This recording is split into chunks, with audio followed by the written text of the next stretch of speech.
त्या ठिकाणी आपण क्वेश्चन नंबर 10 सॉल्व करणार आहे. तर क्वेश्चन नंबर 10 दिलेला आहे. In order to compress 1 kilo mole of a gas adiabatically.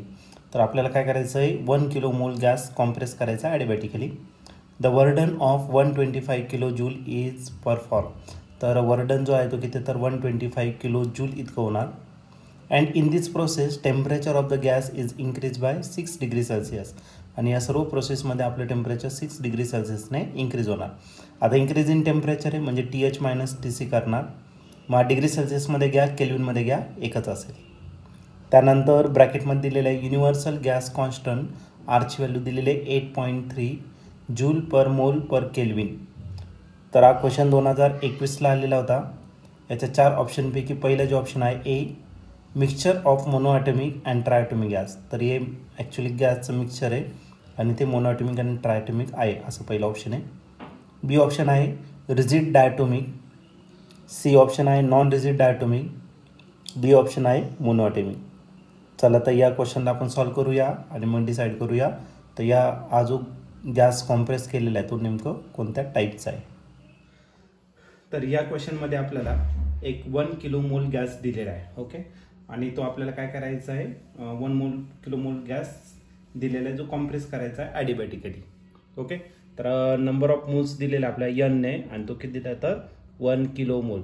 तर मी किलो मोलचं कन्वर्जन या ठिकाणी करत नाही. ओके, त्यानंतर वर्डन दिलेलं आपल्याला 125 किलो जूल. तर या ठिकाणी आपल्याला वर्डन दिलेलं आहे, वर्डन डब्ल्यूने रिप्रेझेंट करणार आणि तो दिलेला आहे 125 किलो जूल इतकं दिलेलं आहे. बघा वरचं किलो मोल आहे आणि आपल्याला किलो जूलमध्ये एनर्जी दिली आहे. मग आपण कन्वर्जन करण्याची काही गरज नाही त्याला. ठीक आहे, तर पुढे आणखीन दिलेलं आहे तुम्हाला आपल्याला या ठिकाणी change in increase in temperature दिलेलं आहे म्हणजे डेल्टा टी दिलेला आहे. आणि डेल्टा टी म्हणजे काय, TH मायनस TC. हायर टेम्परेचरमधून लोअर टेम्परेचर मायनस दिलेला आहे. आणि हा जो दिलेला आहे तो 6 degree Celsius. Change in temperature degree सेल्सिअसमध्ये घ्या नाही तर केल्विनमध्ये घ्या, एकच राहणार, काय अडचण नाही त्याला. Okay, change in. आणि आर जो दिलेला आहे तो gas constant, universal gas constant, याची व्हॅल्यू दिलेली आहे 8.3 × 10 जूल पर मोल पर केल्विन इतकं दिलेलं आहे. आता हा मोलमध्ये आणि हा किलो मोलमध्ये मोल कॅन्सल होईल, किलो तसंच राहील. ओके, त्याच्यामुळे कन्वर्जन करणार नाही. तर आपल्याला विचारलं की हा जो गॅस कॉम्प्रेस केलेला आहे तो कोणत्या प्रकारचा आहे. कोणत्या प्रकारचा मीन्स मोनोॲटॉमिक आहे का रिजिड आहे, डायटोमिक आहे का नॉन रिजिड डायटोमिक आहे. या प्रकारे कोणत्या प्रकारचा गॅस आहे तो आपल्याला या ठिकाणी फाईंड करायचं. त्यासाठी आपल्याला गॅमाची गरज असणार आहे. गॅमा आपण या ठिकाणी फाईंड करू. मग आपण एक काम करू, ॲडिबॅटिक प्रोसेस जर घेतला त्याचा वर्डनचा फॉर्म्युला आपल्याला माहिती आहे आणि वर्डनचा जो फॉर्म्युला आहे तो काय आहे, NR TH मायनस TC आणि डिवाइड बाय काय असेल तर गॅमा -1. हा काय तर तुमचा वर्डनचा फॉर्म्युला. वर्डन जो दिलेला आहे तो किती दिला तर 125 किलो जूल.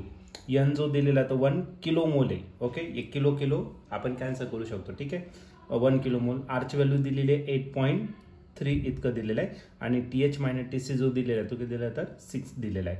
आणि त्याला डिवाइड करायचं आपल्याला गॅमा -1 जो आपल्याला फाईंड करायचा गॅमा.